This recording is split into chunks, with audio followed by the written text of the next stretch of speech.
Hi friends! ఈరోజు recipe వచ్చేసి pink sauce pasta అయితే ప్రిపేర్ చేస్తున్నానండి. మార్నింగ్ బ్రేక్‌ఫాస్ట్‌లకైనా, ఈవినింగ్ స్నాక్స్‌కైనా ఈజీగా చేసేసుకోవచ్చు. ఇప్పుడైతే ప్రాసెస్ చూసేద్దాం. ముందుగా గ్యాస్ మీద ప్యాన్ పెట్టేసి, ప్యాన్‌లో కొంచెం బటర్ అయితే యాడ్ చేసుకోవాలి. బటర్ ఉంటే బటరు లేదా కొంచెం ఆయిల్ అయినా యాడ్ చేసుకోవచ్చు. బటర్ మెల్ట్ అయిపోయిన తర్వాత సన్నగా కట్ చేసుకున్న గార్లిక్ వేసుకోవాలా, వెల్లుల్లిపాయలు. తర్వాత సన్నగా కట్ చేసుకున్న ఆనియన్స్, క్యారెట్స్ మీకు ఏం కావాలో వెజిటబుల్స్ అన్నీ కూడా యాడ్ చేసుకోవచ్చండి. ఇవన్నీ కొంచెం సాఫ్ట్‌గా అయ్యేంత వరకు అయితే మగ్గించుకోవాలా. ఇలా కొంచెం సాఫ్ట్‌గా అయిపోయిన తర్వాత నేను ఇక్కడైతే 2 పెద్ద సైజు టమోటాలు అయితే ప్యూరీ చేసుకున్నానండి. ఇది మొత్తం అయితే యాడ్ చేసేసుకోవాలా. బాగా మగ్గిపోయినవి టమాటాలు తీసుకుంటే మనకి కలర్ కూడా బాగా చేంజ్ అవుతుందండి.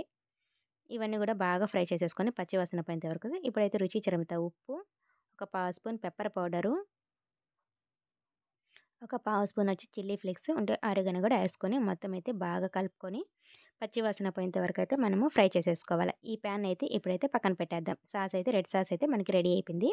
ఇప్పుడు గ్యాస్ మీద గిన్నె పెట్టేసి గిన్నెలో వాటర్ వేసుకొని కొంచెం ఉప్పు, కొంచెం ఆయిల్ వేసేసుకొని మనకు వాటర్ అయితే బాయిల్ అవుతున్నప్పుడు ఒక కప్ పాస్తా అయితే యాడ్ చేసుకొని కొంచెం సాఫ్ట్‌గా అయ్యేంత వరకు అయితే మనము ఇవంతా ఉడికించుకొని పక్కన పెట్టేసుకోవాలా. గ్యాస్ మీద ప్యాన్ పెట్టేసి ప్యాన్‌లో కొంచెం బటర్ వేసుకొని బటర్ కొంచెం మెల్ట్ అవుతున్నప్పుడు ఒక 1 ½ కప్ మైదా అయితే యాడ్ చేసుకోవాలా. వేసుకొని మనకు కలర్ చేంజ్ అయ్యేంత వరకు అయితే బాగా ఫ్రై చేసుకోవాలండి. లో ఫ్లేమ్‌లోనే, హై ఫ్లేమ్‌లో పెడితే మాడిపోతుంది. మనకు కొంచెం బాగా కలర్ చేంజ్ అయిపోయిన తర్వాత 1 కప్ మిల్క్ అయితే కాచి చల్లార్చిన మిల్క్ అయితే తీసుకుంటున్నానండి. ఆ మిల్క్ వేసేసుకొని ఇలా కలుపుతూ ఉంటే మనకి ఉండలు లేకుండా పోతుంది. అలాగే వదిలేస్తే ఉండలనేది అలాగే ఉండిపోతుందండి. చూసారా మనకి క్రీమ్ లాగా తయారైపోయింది. వైట్ క్రీమ్ అయితే రెడీ అయిపోయింది కదా! చూసారా మనకి ఎలా వచ్చేసిందో? ఇలా మొత్తం బాగా దగ్గర పడిపోయిన తర్వాత నేనైతే ఇక్కడ ఒక చీజ్ స్లైస్ అయితే యాడ్ చేసుకుంటున్నాను.